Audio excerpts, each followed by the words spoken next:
The Doors of Death by Beecher Waltermire. A heavy stillness hung about the great halls and the richly furnished rooms of Judson McMaster's residence, and even seemed to extend out over the velvet lawns and shrub-lined walks and sun-blotched reaches under the lacy elms and somber maples. Biggs glided about the sick chamber like a spectre, apparently striving to keep busy, while he cast countless furtive, uneasy glances at the heavy figure under the white sheets. An odor of drugs and fever tainted the air, and a small walnut table near the flushed sleeper was laden with the familiar prescription bottle, tumbler, and box of powders. On the wall behind the table, near the head of the bed, hung a small oil painting of Napoleon. The sleeper stirred restlessly, raised himself painfully and slowly, and attempted to seek fleeting comfort in a new position. At the first movement, Biggs was a shadow at the bedside, deftly manipulating the coverings and gently aiding the sick man with a tenderness born of long service and deep affection. As the massive gray head sank into the fluffed pillow, the tired eyes opened, lighted by a faint glint of thankfulness. Then they closed again, and the once powerful body relaxed. With a pitiful, wistful expression on his aged face, the faithful Biggs stood helplessly peering at the sick man until hot tears began to course down his furrowed cheeks as he turned hastily away. "Biggs!"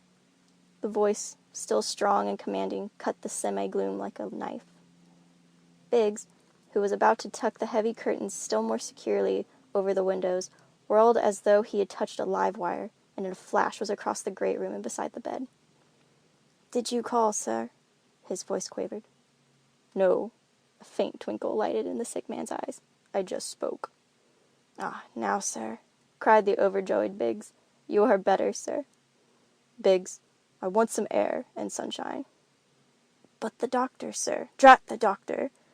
If I'm going to pass out, I want to see where I'm going."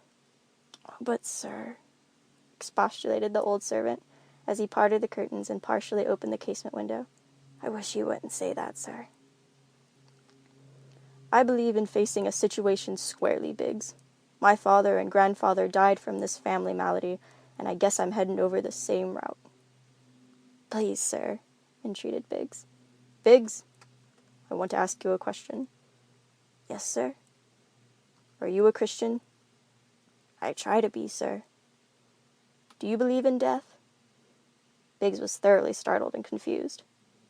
"Why, we all have to die sometime, sir," he answered haltingly, not knowing what else to say. "But do we actually die?" insisted the sufferer. "Well, I hope not yet," ventured the old servant. "The doctor said—" "Forget the doctor," imposed McMasters. "Biggs, you have been in our service since I was a lad, haven't you?" Tears welled into the servant's eyes, and his voice faltered. 56 years, come next November," he answered. "Well, let me tell you something, that even in those 56 years you never learned, Biggs. My grandfather was buried alive." "Oh, sir, impossible!" cried Biggs in horror. "Absolutely," asserted the banker. "Why, how do you know, sir?" in a hoarse whisper. "My father built the family mausoleum in the far corner of this estate, didn't he?" "Yes, sir. He hated burial in the earth, sir, after reading the poem of Edgar Allan Poe's, sir." "What poem was that, Biggs?" "I don't recall the name of it, but I remember the line," faltered Biggs. "What was it?" "Oh, sir," cried the old man, "let's talk about something cheerful." "Not until we're through with this discussion, Hiram." The sound of his given name restored Biggs somewhat, for the banker resorted to it only on occasions when he shared his deepest confidences with the old houseman. "Well, the line goes, 'Soft may the worms about him creep,' sir." A slight shudder seemed to run through McMaster's body. Then, after a tomb-like silence, "Good reason for building the mausoleum." "Yes, sir, I think so, sir." "Well," with an apparent effort, "when they exhumed my grandfather's remains, to place them in the new vault, the casket was opened and—" "Oh, sir," cried Biggs, throwing out a trembling, expostulating hand, but the banker went on relentlessly. The body was turned over, on its side, with the left knee drawn up part way. That's the way he always slept. In life. Biggs's voice was a hollow whisper.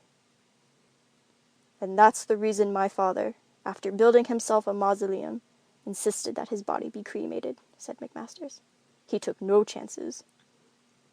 Biggs's horrified eyes traveled dully to the massive urn over the great fireplace and rested there, fascinated. Hiram, where is heaven? Biggs's eyes flitted back to rest in surprise upon the questioner. Why, up there, sir, pointing towards the ceiling. Do you believe that the earth rotates on its axis? That's what I was taught in school, sir. If that hypothesis is true, we are rolling through space at a rate of about 16 miles a minute, figured the banker. Now you say heaven is up there. Yes, sir. Biggs, what time is it? The servant glanced at the great clock in the corner. It's 12 o'clock, sir, and time for your medicine, and a voice full of relief. Never mind the drugs, commanded McMasters, until we've finished our problem in higher mathematics. Now, if I ask you where heaven is at midnight, which will be 12 hours from now, where will you point? Triumphantly. Why, up there, replied a bewildered servant, again indicating the ceiling. Then, cried McMasters, you will be pointing directly opposite from the place you indicated a moment ago, for by midnight the earth will have turned approximately upside down. Do you get my point? Yes, sir, replied poor Biggs, thoroughly befuddled. Then where will heaven be at 6 o'clock this evening? Fairly shouted the sick man. Out there, replied the servant, hopelessly pointing toward the window. And where will heaven be at 6 o'clock in the morning? Over there. And Biggs pointed a trembling finger at the fireplace. Then, oh, sir, let's not. The doctor— Hang the doctor, interrupted McMasters testily. I've been thinking this thing over, and I've got to talk about it to someone. But don't you believe in a hereafter? Queried Biggs, a horrible note of fear in his pitiful voice. For a moment the banker was silent. The massive clock tipped solemnly on. A coal toppled with a sputter and flare in the fireplace. Yes, Hiram, in a thoughtful voice, I suppose I do. I'm glad to hear you say that, cried Biggs in an evident relief. If you could but tell me, continued the banker, from whence we come and whither we go. If I knew, sir, I'd be equal with the Creator, answered Biggs with reverence. That's well said, Hiram, but it doesn't satisfy me. I've made my place in the world by getting to the root of things. If I could only get a peek behind the curtain before I go backstage, mayhap I would not be afraid to die. And his voice fell almost to a whisper. The great director does not permit the audience behind the footlights unless he calls them, answered Biggs whimsically, a ghost of a smile lighting up his troubled features. Another thing, Biggs. Do you believe those stories about Jonah and Lazarus and the fellow they let down through a hole in the roof to be healed? I do, sir, with conviction. Do you understand how it was done? Testily. Of course not, sir, being only a human. Then tell me, Hiram, when you cannot see through it, how can you swallow all this theology? My faith, sir, answered Biggs simply, raising his eyes with reverence. At this, a quizzical smile came over the sick man's face. In looking up, Hiram, don't forget, since it is 12:30, that we have swung around 480 miles from the spot you originally designated as the location of the pearly gates. Oh, sir, I beg of you, remonstrated the servant. I cannot bear to have you jest in such a— Why, master! He broke off with a little cry, rushing to his bedside. The quizzical smile on the banker's face had suddenly faded, and his head had fallen feebly back upon the pillow. Oh, why did he waste his strength so? Cried Biggs, piteously, as with trembling hands and tear-blurred eyes he searched the little table for the smelling salts. After a few breaths, the patient sighed and opened his eyes wearily. My medicine, Hiram. Then I must rest. At midnight, Biggs, dozing in a big chair by the fire, was aroused by a voice from the sickbed. Hiram. Yes, sir, scurrying to turn on a subdued light. Where is heaven now? Noting the wan flicker of a smile, the old servant pointed solemnly downward. You are a bright pupil, came in a scarcely audible voice. Thank you, sir. Do you know, Biggs, I wish I had led a better life. You have been a good master, sir. You have been kind. You have given liberally to charity, Biggs defended him. Yes, cynically. I have given liberally to charity, but it has been no sacrifice. You have been a pillar in the church, ventured Biggs. Yes, bitterly, a stone pillar. I have paid handsomely for my pew, and slept peacefully through the sermons. I have bought baskets of food for the poor at Thanksgiving and Christmas time, only to let others reap the happiness of giving them away. I could have had so much joy out of Christmas, if I would. I could have been jolly, rosy-cheeked Santa Claus and gone to 100 homes, my arms loaded with gifts. True, sir, but you made that joy possible for others. When I should have known the thrill of it myself. I have not really lived, Hiram. To draw the sweets truly out of life, one must humble himself and serve his fellow men. Yes, the scales have fallen from my eyes, Hiram, but it's too late. The spirit is willing, but the flesh is weak. It doesn't seem right, sir, said Biggs after a pause. What's that, Hiram? Why, sir, that you should be stricken down in the prime of life, just at a time when you could mean so much to others, while I, old and useless, am permitted to live on. But I am not finding fault with Providence, sir, Biggs hastened to say. I just can't find the meaning of the riddle, sir. Perhaps I've had my chance and fumbled it, Biggs. Even so, sir, God is not vindictive, according to my ideas. There surely is some other solution. I'm still going to pray that he will take me in your stead, even if a miracle must be performed. So you have your faith in your prayers, do you, Biggs? Yes, sir, if they are unselfish prayers. That brand is rather scarce, I take it, answered McMasters, but his tone was reflective rather than sarcastic. Oh, sir, I wish you would pray as I do. God would surely understand. Rather a queer request, Hiram. If my life depends on your death, no prayer shall ever pass my lips. But, sir, I am old. However, interrupted McMasters, I shall pray that if my life is spared in any other fashion, I will make full amends for my years of indifference and neglect. And, Hiram, no one knows how much I truly seek this divine dispensation. But I have always scoffed at deathbed confessions, and so my heart grows cold, for I have no right to ask, now, again wearily, no right, now. Ah, master, God is plenteous in mercy. If you but have the faith, sir, it shall make you whole. Very good. Had I lived as you have lived, Biggs. Then, after a pause, still, the cause is worthy. My heart is right, and I shall approach the throne. May God be merciful unto me, a sinner. I hope it is not too late yet, faltered Biggs. Oh, if God would only call me in your stead, that you would still do the good work that you find in your heart to do, how gladly I would go. A deep sigh was his only answer. A long silence was finally broken by the sick man, but when he spoke, his voice was so strange and uncanny that the servant hastened close and peered anxiously into the fever-flushed face of the sufferer. Hiram, I must tell you a secret, came in a laborious, almost sepulchral whisper. Biggs came closer. Bring a chair and sit down. I must talk to you. As the old servant again leaned forward, the sufferer hesitated. Then with an obvious effort he began.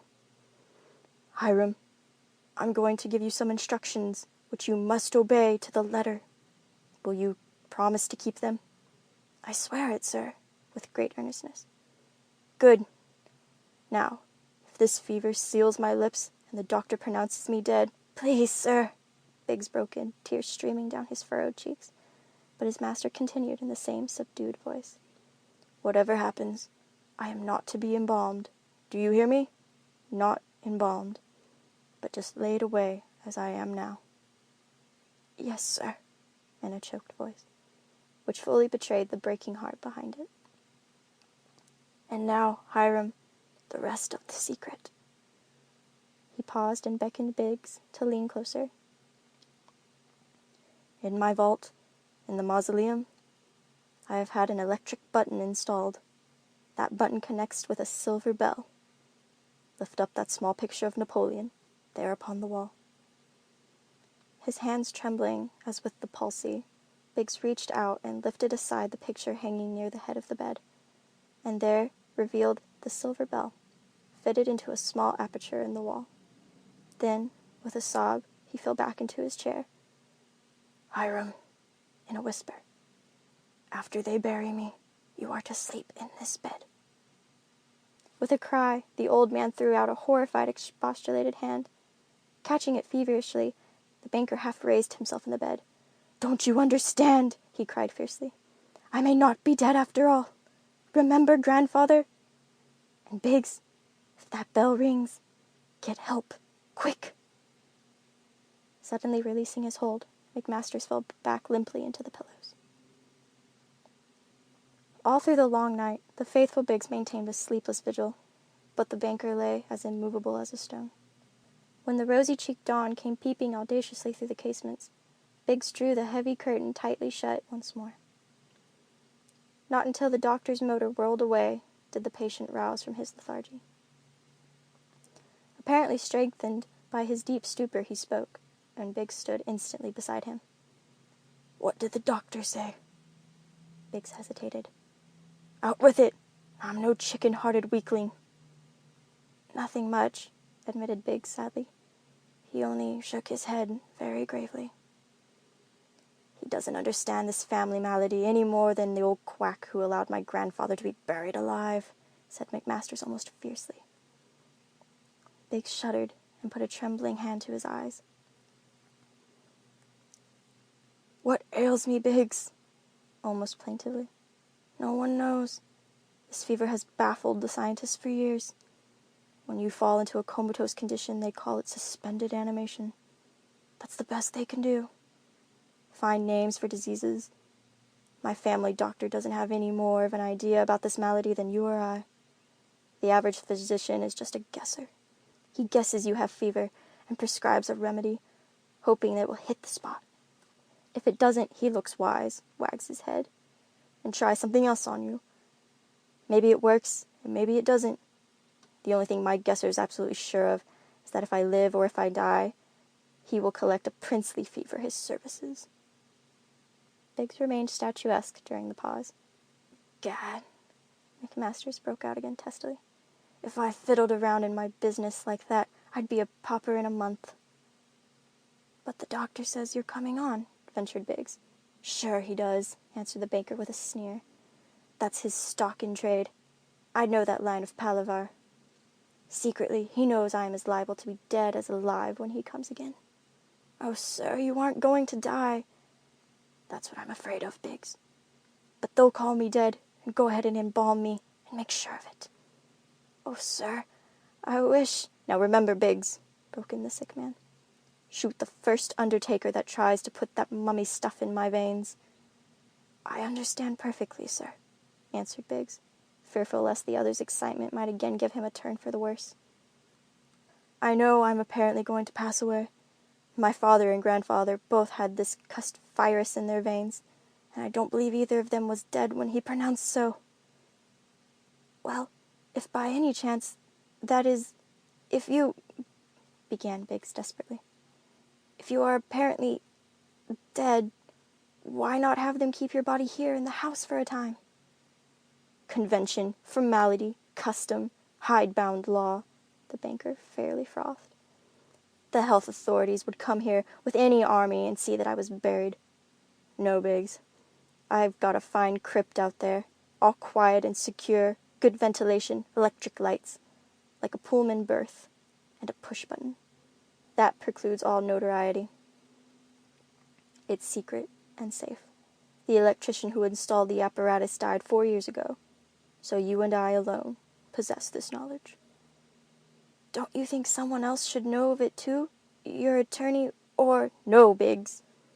If I really am dead, I don't want anyone to write up my eccentricities for some Sunday magazine sheet.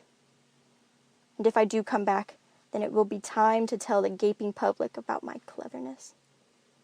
I wish you weren't so cold-blooded about it all, sir.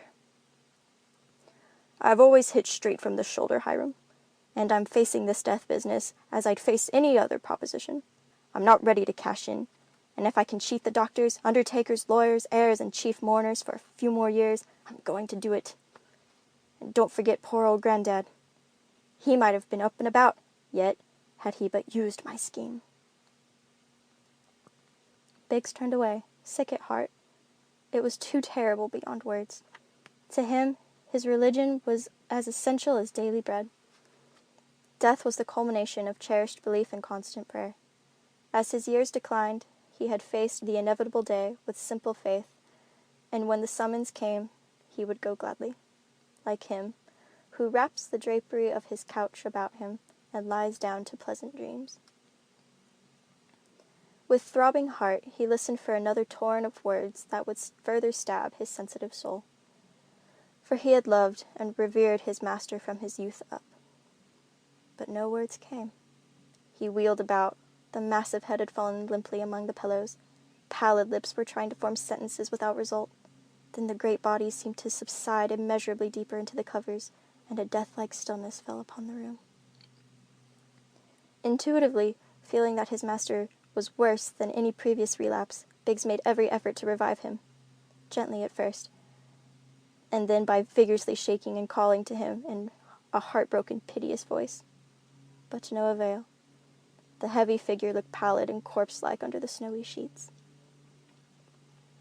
Long hours dragged by, and still the lonely old servant sat mutely beside the bed, only aroused at last by the peremptory, measured call of the telephone bell. Yes, said Biggs in a quavering voice. Oh, yes. Dr. Meredith, Master's resting easy. Don't think you'll need to come until tomorrow. I'll keep them away as long as I can, he muttered, as he slipped back to his vigil. God grant, maybe he'll come back, and take up the work of the Master, so long delayed. Oh, God, if thou wouldst only take me in his stead. Sleeping fitfully, Biggs sat dumbly through an indeterminable night. But the new day brought no reassuring sign from the inert form. The stillness was appalling. The other servants were quartered in a distant part of the mansion, and only came when summoned. Again, Biggs assured the physician that he could gain nothing by calling, and another awful night found him, ashen and distraught, at the bedside. Sometime, in the still watches, he swooned, and kindly nature patched up his shredded nerves, before consciousness once more aroused him. But the strain was more than he could bear, so when the anxious specialist came, unbidden, he found a shattered old watchman, who broke down completely and babbled forth a whole mysterious tale, concealing nothing but the secret of the tomb. In a coffin previously made to order, they laid the unembalmed remains of Judson McMasters in the family mausoleum. And the world, which had felt his masterful presence for so many years, paused long enough to lay a costly tribute on his bier, and then went smoothly on its way. Not so with the faithful Biggs. Ensconced in his master's bedroom, he nightly tossed in troubled sleep, filled with the jangling of innumerable electric bells. And when, on the 10th night, after he had been somewhat reassured that all was well, he was suddenly awakened by a mad, incessant ringing from the hidden alarm. A deathly weakness overcame him, and it was some time before he was able to drag his palsied body from the bed. With fumbling, clumsy fingers, he tried to hasten, but it was many minutes before he tottered, half-dressed, out of the room. And as he did so, his heart almost stood still, then mounted to his throat as if to choke him. "Biggs!" A voice. McMaster's voice was calling. He staggered to the head of the wide, massive stairway and looked down. There stood a banker, pale, emaciated, but smiling. And then, as from an endless distance, came more words. I forgot to tell you that I had a trap door in the end of the casket. When you didn't answer the bell, I found I could come alone. With an inarticulate cry, Biggs stretched out his trembling arms. My master, I am coming now. Then he swayed, stumbled, clutched feebly at the rail, and plunged headlong to the foot of the stairs, a crumpled, lifeless form. End of The Doors of Death. Recording by Hannah Catherine.